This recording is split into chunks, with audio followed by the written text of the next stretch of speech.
Subscribe कीजिए हमारे channel अध्ययन विला को और लेटेस्ट वीडियो नोटिफिकेशन के लिए इस बेल आइकन को दबाएं।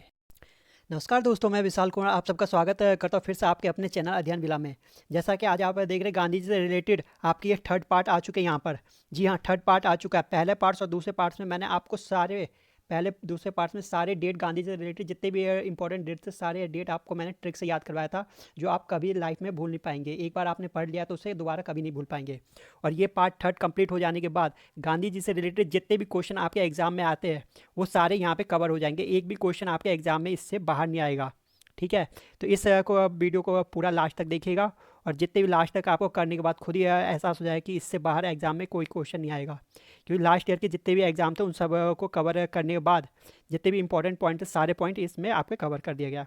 तो चलिए शुरुआत करते गांधी जी से रिलेटेड। पहला क्वेश्चन है कि महात्मा गांधी का जन्म कब हुआ था। तो महात्मा गांधी का जन्म 2 अक्टूबर 1869 में पोरबंदर गुजरात में हुआ था। उनकी माता का नाम पुतलीबाई है, करमचंद गांधी उनके पिता का नाम है और कस्तूरबा गांधी उनकी पत्नी का नाम है। ठीक है, 2 अक्टूबर को जब उनका जन्म हुआ था तो उसी दिन को हम अहिंसा दिवस के रूप में हर साल मनाते हैं। महात्मा गांधी ने अपनी पहली बार सत्याग्रह का प्रयोग कब किया था। तो उन्होंने पहला सत्याग्रह का प्रयोग उन्होंने सितंबर 1906 में दक्षिण अफ्रीका में किया था। जो पहला सत्याग्रह हुआ था उनका वो दक्षिण अफ्रीका में हुआ था, भारत में नहीं हुआ था। भारत में जो पहला सत्याग्रह हुआ था वो 1917 में हुआ था, चंपारण सत्याग्रह। ठीक है, चंपारण सत्याग्रह 1917। ये भी मैंने आपको ट्रिक से याद करवाया था। चंपारण में शत्रु शत्रु से 17 हो गया। ये सारे डेट मैंने आपको ट्रिक से याद करवा रखे हैं। तो अब तक आपने वो वीडियो नहीं देखा है तो वो दोनों वीडियो देख लीजिएगा, आप एक भी डेट भूल नहीं पाएंगे। फिर प्रवासी भारतीय दिवस कब मनाया जाता है। तो ये 9 जनवरी 1915 को मनाया जाता है, क्योंकि मैंने ये आपको ट्रिक से याद करवाया था। गांधी जी दक्षिण अफ्रीका से पैदल आए थे, पैदल मतलब 15। आपको मैंने पूरी ट्रिक से डेट याद करवा रखी है। अगला क्वेश्चन है कि महात्मा गांधी दक्षिण अफ्रीका कितने वर्षों तक रहे थे। तो दक्षिण अफ्रीका में वो 21 वर्षों तक महात्मा गांधी रहे थे।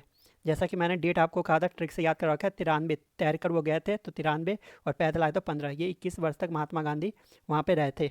ठीक है, अगला क्वेश्चन है कि महात्मा गांधी का पहला अनशन अनशन कहाँ हुआ था। तो पहला अनशन जो है 1920 में अहमदाबाद मिल मजदूर आंदोलन था। ठीक है, अहमदाबाद मिल मजदूर आंदोलन था।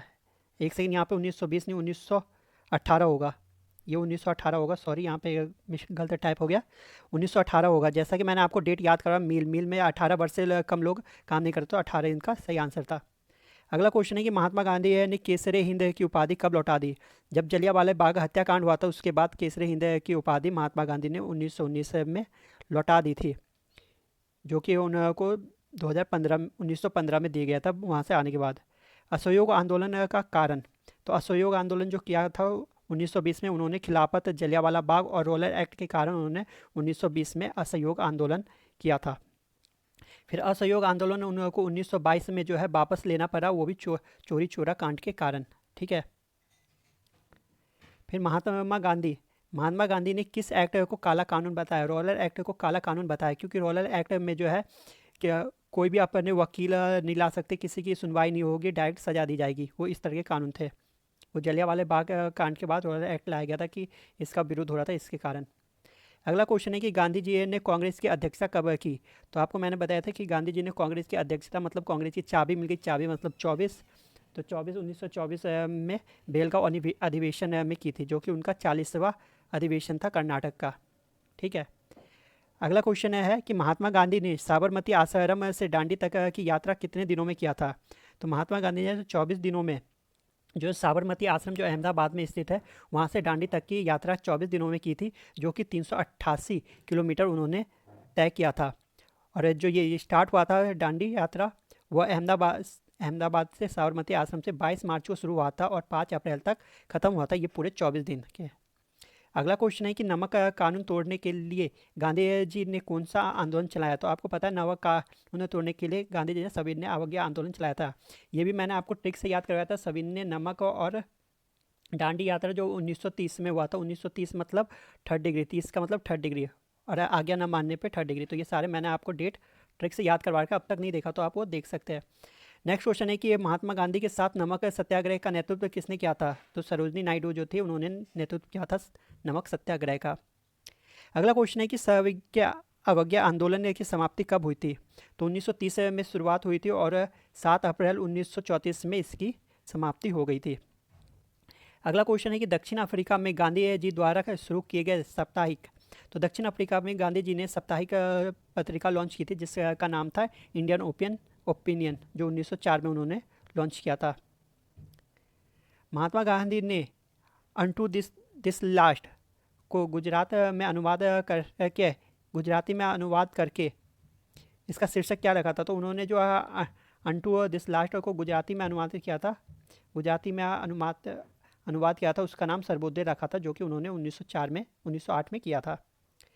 अगला क्वेश्चन है कि सत्य के साथ, नेक्स्ट बोला गया सत्य के साथ मेरा समय की कहानी, the story of the experimental with truth, पुस्तक किसने लिखी? तो ये पुस्तक जो है महात्मा गांधी ने लिखी थी। अगला क्वेश्चन पूछा गया है कि हिंद स्वराज किन की पुस्तक का नाम है? तो वो महात्मा गांधी की पुस्तक का नाम है हिंद स्वराज। ये क्वेश्चन जो पेपर में रिपीटेड क्वेश्चन है, जो बार बार रिपीटेड होते हैं, अभी एनटीपीसी में भी रिपीटेड हुआ, ग्रुप डी के भी एग्जाम होने वाले, उसमें भी गांधी जी से रिलेटेड इसी टॉपिक पे क्वेश्चन आएंगे। तो आपके पूरे क्वेश्चन यहाँ पे गांधी जी का कवर हो रहा है। गांधी जी द्वारा प्रकाशित किताब, तो गांधी जी द्वारा जो किताब प्रकाशित किया गया था वो मैं आपको बता दूं, यंग इंडिया और नवजीवन जो 1919 में प्रकाशित किया था, और हरिजन जो 1933 में प्रकाशित किया था। बच्चे को यहाँ पे थोड़ी प्रॉब्लम होती है एग्जाम में, क्योंकि हरिजन जो है बुक इन्होंने 1933 में किया था और एक हरिजन संघ की स्थापना उन्होंने 1932 में किया था।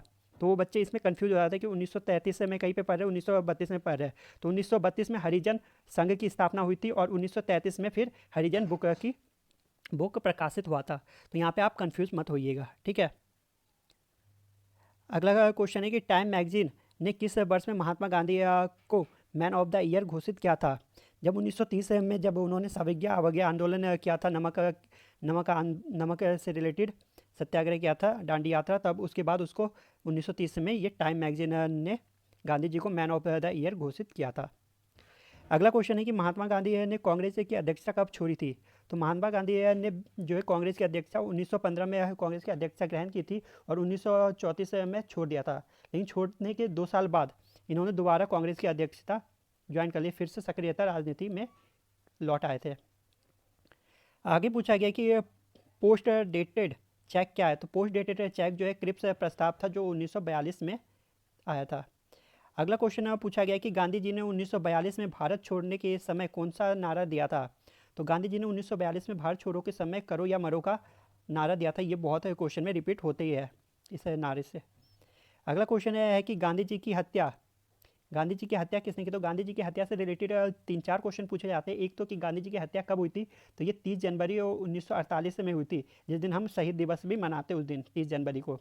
उसके बाद पूछते हैं कि किसने इनकी हत्या की थी? तो वो नाथूराम गोडसे ने जो है इनकी हत्या की थी। और कहाँ पे हत्या की थी? तो ये भी याद रखिए, बिरला भवन के बगीचे में क्या था। तो यहाँ पे आपके 4 क्वेश्चन कवर हो रहे हैं कि गांधी जी की हत्या 30 जनवरी 1948 में हुई थी, जिस दिन शहीद दिवस भी मनाया जाता है 30 जनवरी को, और नाथूराम गोडसे ने बिरला भवन के बगीचे में इनकी हत्या की थी। तो क्वेश्चन है यहाँ से बनते ही बनते हर एग्जाम में। और इधर एनटीपीसी एग्जाम में भी आपके बने थे, जो मैं आपको डेली एनालिसिस देता हूँ, उसमें आपने देखा ही होगा।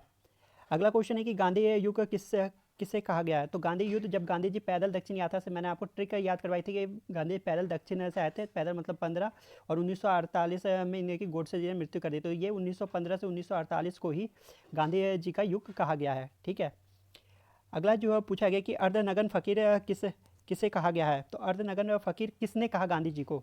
तो जो अर्धनग्न फकीर है गांधी जी को विंस्टन चर्चिल ने कहा है। आपको इसे भी आप ट्रिक से याद रख सकते हैं। अर्धनग्न फकीर मतलब वो ऊपर गांधी जी कपड़े नहीं पहनते थे, तो विंस्टन में आ जाता है बिस्तर का चादर गांधी जी को दे दिया। मतलब चादर, कोई फकीर है जिसने कपड़े नहीं पहन रखे तो उनको विंस्टन मतलब बिस्तर का चादर दे दिया। तो आप इससे याद रख सकते हैं कि विंस्टन चर्चिल थे, ठीक है। ऑप्शन में इससे ईजिली आप लगा सकते हैं। अगला क्वेश्चन है कि गांधी जी के निजी सचिव कौन थे? तो गांधी जी के निजी सचिव थे, यहाँ पे 3 क्वेश्चन बनते हैं। एक तो गांधी जी के निजी सचिव, एक गांधी जी के राजनीतिक गुरु, और गांधी जी के आध्यात्मिक गुरु। इन तीनों से क्वेश्चन आपको बनता ही है और आपने देखे भी होंगे अगर आपने कोई एग्जाम आपने दिया होगा तो जैसा कि गांधी जी के निजी सचिव के रूप में माधव देसाई को जो है गांधी जी के निजी सचिव है, ठीक है। अगला है कि गांधी जी के राजनीतिक गुरु कौन थे। जैसा कि मैंने आपको बताया था, गांधी जी के राजनीतिक गुरु और आध्यात्मिक गुरु पूछे जाते हैं। ज़्यादातर बच्चे कभी कभी कंफ्यूज हो जाते हैं, जिन्होंने अच्छी तरह से इन चीज़ों पे ध्यान नहीं दिया कि राजनीतिक गुरु और आध्यात्मिक गुरु अलग अलग है। वो ज़्यादातर ऑप्शन में दोनों ऑप्शन मिलते हैं, ऑप्शन में दोनों नाम मिलते हैं, और अगर उनसे आध्यात्मिक गुरु भी पूछा जाता तो वो गोपाल कृष्ण गोखले को लगा देते हैं। लेकिन गोपाल कृष्ण गोखले जो है गांधी जी के राजनीतिक गुरु थे, जबकि गांधी जी के आध्यात्मिक गुरु जो थे वो लियो टॉल्स्टॉय जो थे गांधी जी के आध्यात्मिक गुरु थे। ठीक है, याद रखिएगा, कंफ्यूज बिल्कुल नहीं होना। ठीक है, अगला क्वेश्चन है कि गांधी जी की स्मारक संग्रहालय वो कहाँ पे बनाया गया। तो ये साबरमती आश्रम अहमदाबाद में बनाया गया था। साबरमती आश्रम जो थी गांधी जी की, जो उन्होंने 1916 में बनाई थी। जैसा कि मैंने आपको याद दिलाया था कि गांधी जी थक गए थे तो आश्रम बनाया था, उसमें 16, उसको कहा था 16, तो ये 1916 में बनाई गई थी। आपको ट्रिक से जो मैंने आपकी वीडियो इससे पहले फर्स्ट और सेकंड पार्ट दिया है उसको जरूर देखिएगा, और आपको सारे डेट याद हो जाएंगे। आप यहाँ भी देख रहे होंगे, जो मैं थोड़ा बहुत ट्रिक यहाँ पे भी आपको बता दे रहा हूँ। ठीक है, तो अगला है कि किसने और उसे डिज़ाइन किसने किया था। तो उस संग्रहालय को जो डिज़ाइन किया था, जो गांधी जी का वो साबरमती आश्रम को संग्रहालय बना दिया, तो उसको डिज़ाइन किया गया था। जो डिज़ाइन किया गया था 1998 में। 1948 में गांधी जी की मृत्यु हुई थी। आपको पता है, आज़ादी से 1 साल बाद जो गोडसे ने उनकी मृत्यु कर दी थी, और उससे 10 साल बाद 1998 में उसकी डिज़ाइन की गई थी, जो क्या था, कार्लस कोरिया ने। ठीक है, महात्मा गांधी की स्मारक कहाँ है। तो महात्मा गांधी की स्मारक आपको पता है इंडिया की राजधानी दिल्ली के राजघाट में है, और ये यमुना नदी के पास पड़ता है। तो कितनी बार क्वेश्चन आप ऐसे पूछते हैं कि महात्मा गांधी की स्मारक किस नदी के पास है, तो आप ये याद रखिएगा, ये जो है यमुना नदी के पास है, राजघाट, दिल्ली में। ठीक है, आगे देखते हैं। कुछ कथन है जो गांधी जी ने कहा था, और ये कथन भी पेपर में पूछे जाते हैं, तो ये कथन आप देख लीजिए।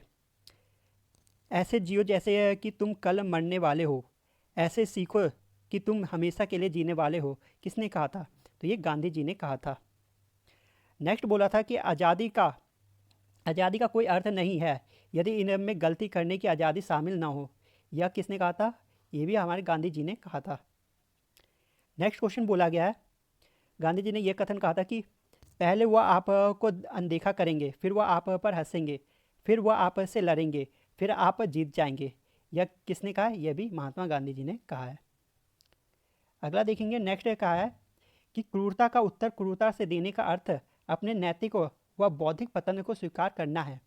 यह किसने कहा था। यह भी गांधी जी ने ही कहा था कि क्रूरता का अर्थ क्रूरता से देना, अपने नैतिक व बौद्धिक पतन को स्वीकार करना है। नेक्स्ट क्वेश्चन बहुत ही अच्छी लाइन है, गांधी जी ने बोली कि स्वाद का वास्तविक स्थान जीवा नहीं बल्कि मन है। मतलब मन में जो है स्वास्थ्य की वास्तविक स्थान है, जीवा से टेस्ट नहीं पता चलता। ये भी महात्मा जी गांधी जी ने कहा है। ठीक है, तो जैसा कि आपने देखा, ये सारे गांधी जी से रिलेटेड थे जो कि गांधी जी ने कहा था। तो आई होप आपको वीडियो पसंद आई होगी, और मुझे उम्मीद है कि आपको जितने भी क्वेश्चन के है, ये क्वेश्चन आपको याद हो गया होगा। और ये अगर क्वेश्चन आपको याद हो गया तो आई श्योर कि आपके पेपर में गांधी जी से एक भी क्वेश्चन इससे बाहर नहीं आने वाले। अगर आपको वीडियो पसंद आई हो तो वीडियो को लाइक कीजिए, साथ ही साथ इसे शेयर कर लीजिए अपने दोस्तों के साथ, कि ज़्यादा से ज़्यादा दोस्तों को इन्फॉर्मेशन मिल सके। और अगर आप चैनल पर पहली बार आए तो वीडियो को सब्सक्राइब कर लीजिए, चैनल को सब्सक्राइब कर लीजिए, क्योंकि मैं ऐसे ही वीडियो आपके सामने लेकर आता रहता हूँ, तो इससे सब्सक्राइब जरूर कर लीजिए। तो चलिए दोस्तों, मिलते हैं नेक्स्ट वीडियो में। जब तक के लिए जय हिंद, जय भारत, वंदे मातरम।